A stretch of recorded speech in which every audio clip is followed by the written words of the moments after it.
qof walba oo caafimaad qabo marka uu sariir ku soo aruursado oo ay xaaladiisa caafimaad noqoto mid hooseyso waxa uu aad u jecel yahay in halka xaaladiisa caafimaad wax looga qaban karo la geeyo. Kani waa Aabba Muuse, waxa uu la xanuunsan yahay xanuunka keliyaha oo waxaa fariisteen keliyihiisa. waxaa isbuucii dhowr jeer lagu dhaqaa isbitaal ku yaala magaalada Wajeer. ma awoodo inuu isbitaalada waaweyn tago, iska badaa keliya uu iibsado.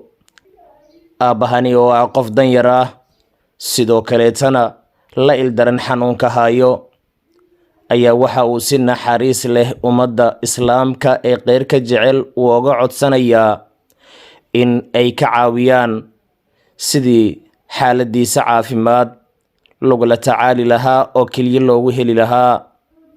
waxa uu muddo saaran yahay sariirtani, ma kici karo oo haddii aysan qalabkan ku xirnayn noloshiisa ma shaqayn karto keliyaha.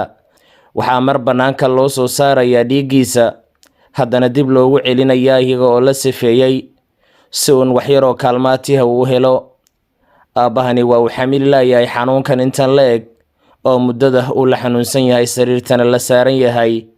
haddaba waxa uu inaga codsanayaa inaynu ka caawinno sidii xaaladiisa caafimaad ilaah baa wax caafiyey aynu ugu dadaali lahayn. cid walba oo awoodda inay aabbahani wax ku tarto ama ka garab siiso sidii xaalkiisa caafimaad wax looga qaban lahaa. aniga waxaa la dhahaa Muuse Qaasim Cabdi Aliira.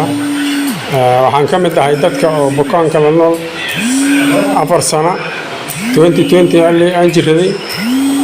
2020 ma xanuunsaday keliyaha xanuuni Nairobi aan aaday. Nairobi dhaqan liigu bilaabay marka keliyaha xanuunaya keliyaha abar hal dhahay waa la dhaqaa. hadda iyo maalintii hadda dhexdeeda waa la dhaqaa. waqti dheer baa igu noqotay. hadda laciif aan sii noqon hayaa. hadda waxaan u baahanahay muslimiinta iyo dadka bini'aadanka oo dhan, dadka dibadiisa iyo dalka iyo madaxda dhanba inay gargaar lii sameeyaan oo keliya badasha. aan rabaa alxamdulilah rabaa ilaahay ha garab gala.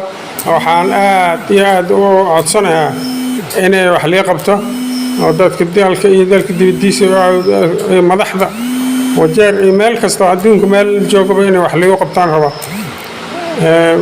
socon waayo dhaqada xal waa noqon waayday. laciif aan sii noqon hayaa.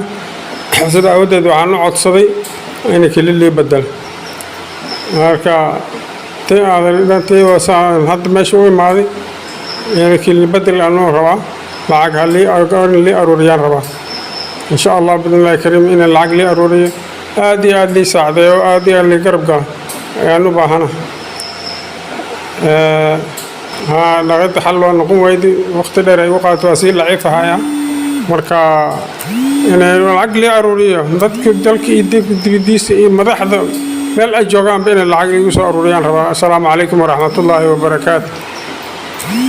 si xaaladda caafimaad ee Aabba Muuse Qaasim aynu wax uga qabanno, Ilaah ayaa wax caafiyey, balse dadaal baa la isdhaafay.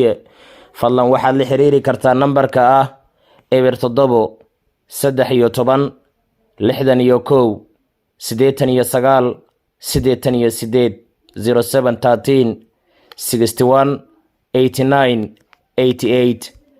Baybil nambarka 247 247 247 247. account numberka 618 988 618 988.